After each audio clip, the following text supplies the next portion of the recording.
I'm Mark Allen. Thanks for watching 4-Color Commentary.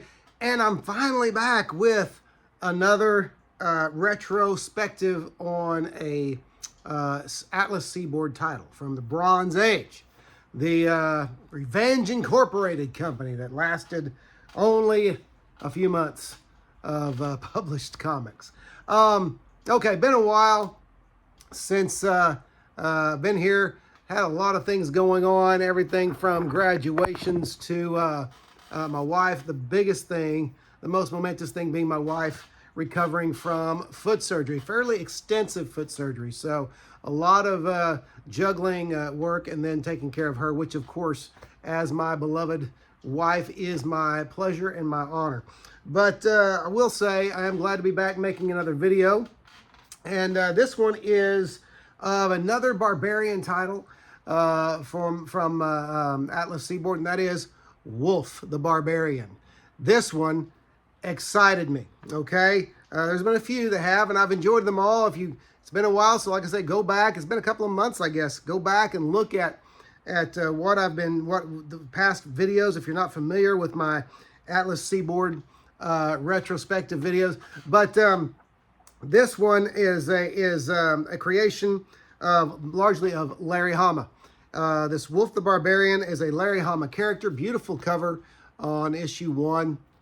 But here's a great opening page of issue 1 there. I'll tell you, here's how oblivious I was. I knew Larry Hama for his writing of G.I. Joe for Marvel for years, and of his wonderful run on Wolverine back in the 90s. But I didn't know him as an artist.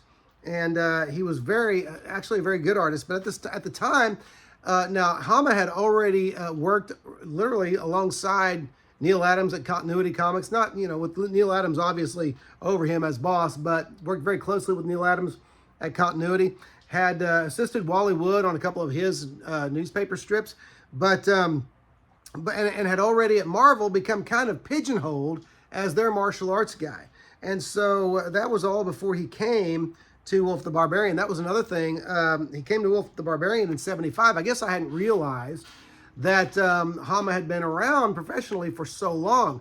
Just goes to show, no matter how long you've been reading comics, there's a lot of different people in comics, a lot of different professionals, and we can always learn new things. So anyway, WULF the Barbarian, the story here, and again, spoilers as always, I won't get specific, but the story, WULF is a prince whose parents are, his father is a king, his mother is a queen. They are murdered, set upon and murdered, massacred by trolls under the command of an evil wizard.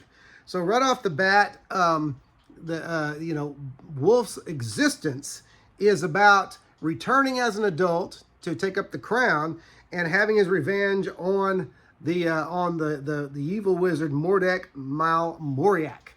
Okay, I will say right off the bat, very heavy influence, I think, by Tolkien, J.R.R. Tolkien, in this. But at the same time, still smacks of and feels original. This is no Conan ripoff, and honestly, as much as I enjoyed it, is superior to Ironjaw, also an Atlas Seaboard title or character. But this was going great guns. He is raised and taught by his mentor and friend Stavro the Juggler. But he's not just a juggler; he's a juggler of knives, and he is a swordsman, very accomplished swordsman. Issue number 2, great cover on issue number 2, and so love the work there. Again, a Larry Hama production, script and pencils. Inks by Klaus Janson, I should have mentioned, on both first issues. Look at this second, third page spread. Love that. Janson inking Hama's pencils. Wonderful stuff.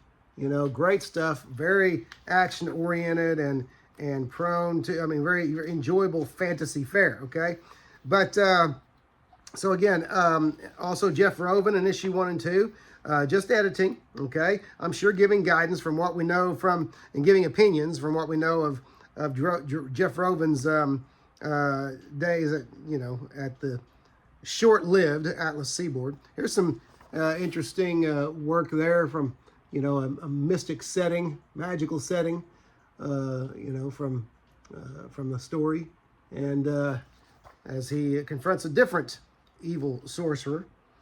WULF is a very likable character, however, not perfect, and driven to avenge his family. Okay, some great artwork there, and so lots of fun, until issue 3. And as is the case with a lot of Atlas Seaboard books, as has been the case, for whatever reason, there was a complete creative change. Script by Steve Skeets, plot and art by Leo Summers, edited by Larry Lieber. There's the first opening splash page. Not bad art, okay? I'm not that familiar with Leo Summers.